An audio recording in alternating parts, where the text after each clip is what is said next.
حضرت سیدنا اسماعیل علیہ السلام کی عمر جب 13 سال ہوئی تو حضرت سیدنا ابراہیم علیہ السلام کو خواب میں یہ حکم ملا کہ اپنے اس بیٹے کو اللہ کی راہ میں ذبح کر دو۔ تو یہ رات تھی 8ویں ذی الحج سے پہلی رات۔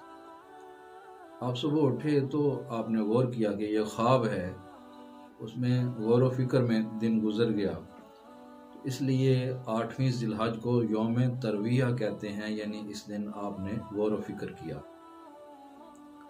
پھر رات کو سوئے تو دوبارہ حکم ہوا کہ اپنے بیٹے کو اللہ کی راہ میں ذبح کرو۔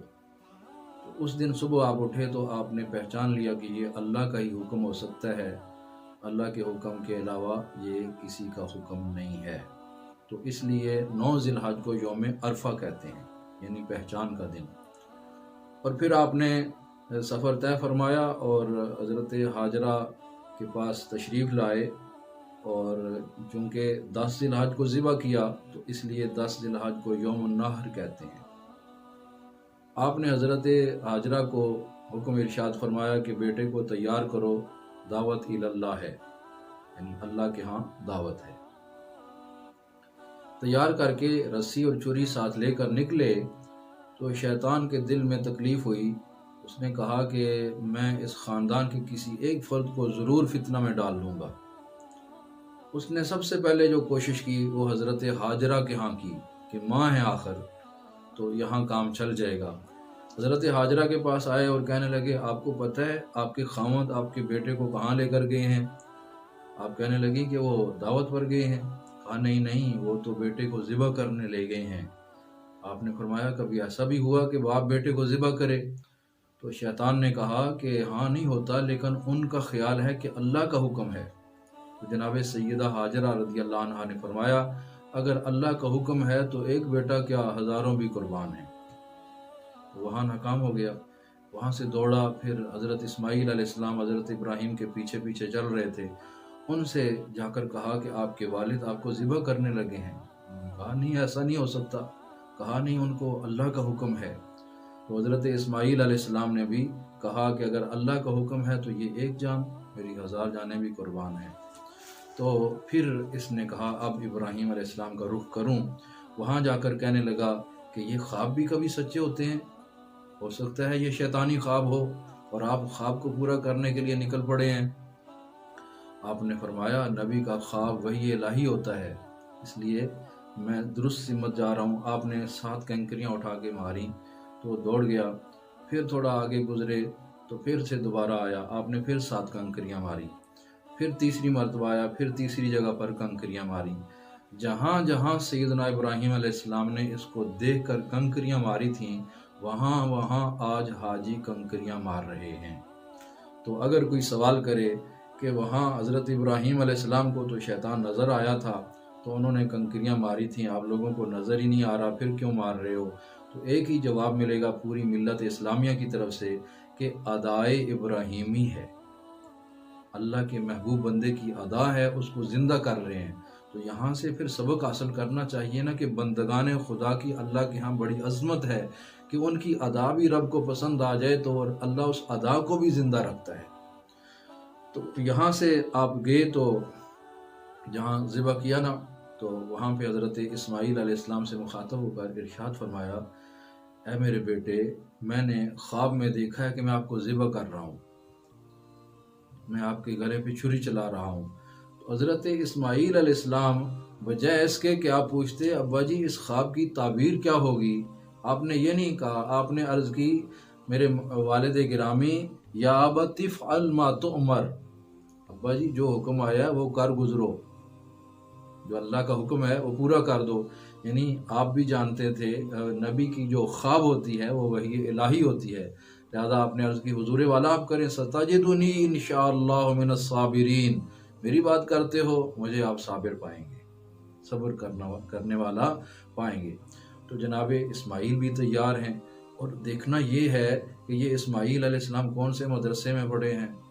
جو آج لوگ روحانی تعلیم کا انکار کرتے ہیں ان سے گزارش ہے کہ وہ یہ بتا دیں کہ کون سے مدرسہ میں تعلیم حاصل کی تھی۔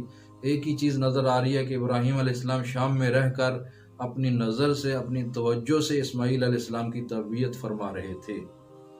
تو ایسے بھی تربیت ہوتی ہے۔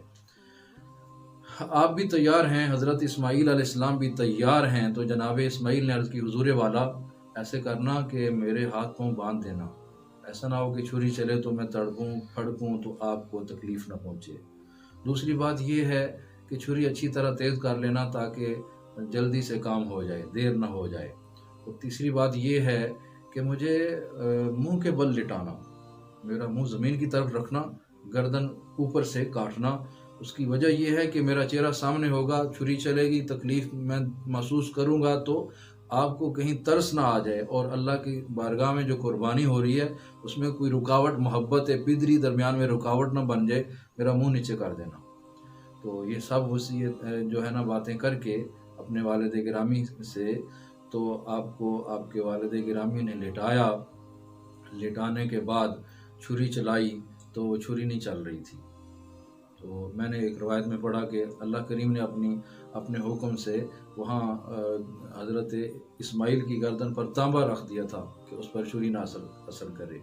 تو جب آپ نے کچھ روایتوں میں ایسا ملتا ہے کہ اسی چھری کو پتھر پر مارا تو اس کے 2 ٹکڑے ہو گئے، تو آپ نے فرمایا تو پتھر جیسے سخت چیز کو کاٹ رہی ہے اور میرے اسماعیل کے نرم و نازک گلے کو نہیں کاٹ رہی۔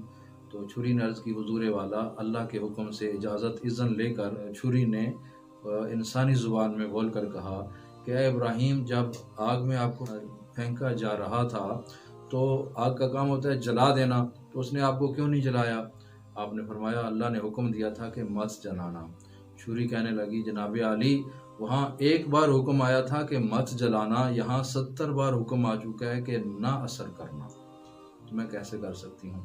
پھر آپ جب اپنے ارادے پر پختہ تھے اور اللہ کریم نے دیکھا کہ میرا خلیل ذبح کیے بغیر نہیں ہٹے گا، تو رب العالمین نے جبریل علیہ السلام کو بھیجا، جنت سے وہ مینڈا دمبا لے کر آئے، اسماعیل علیہ السلام کو ہٹایا، وہاں پہ دمبا لٹایا، چھری چل گئی، خون نکلا، تو حضرت ابراہیم علیہ السلام، وہ آنکھوں پہ پٹی باندھی ہوئی تھی، وہ بھی حضرت اسماعیل علیہ السلام کا ہی مشورہ تھا، آنکھیں کھولیں تو دمبا ذبح ہے اور اسماعیل علیہ السلام کھڑے ہیں اور جبریل بھی حاضر ہیں۔ جبریل علیہ السلام نے تب پڑھا اللہ اکبر اللہ اکبر، اور جناب اسماعیل علیہ السلام نے کہا لا الہ الا اللہ واللہ اکبر، اور حضرت ابراہیم علیہ السلام نے کہا اللہ اکبر وللہ الحمد۔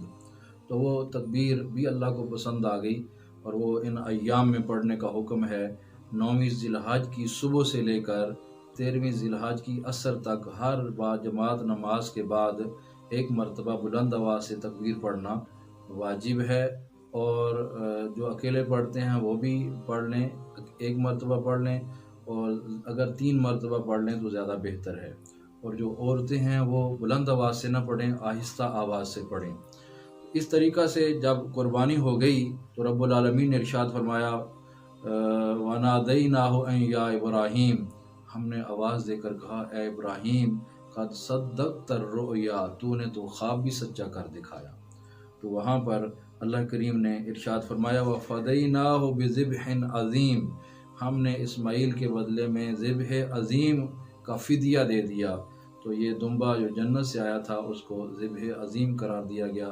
تو اس موقع پر سیدنا اسماعیل علیہ السلام کو بارگاہ خداوندی سے یہ لقب ملا ذبیح اللہ۔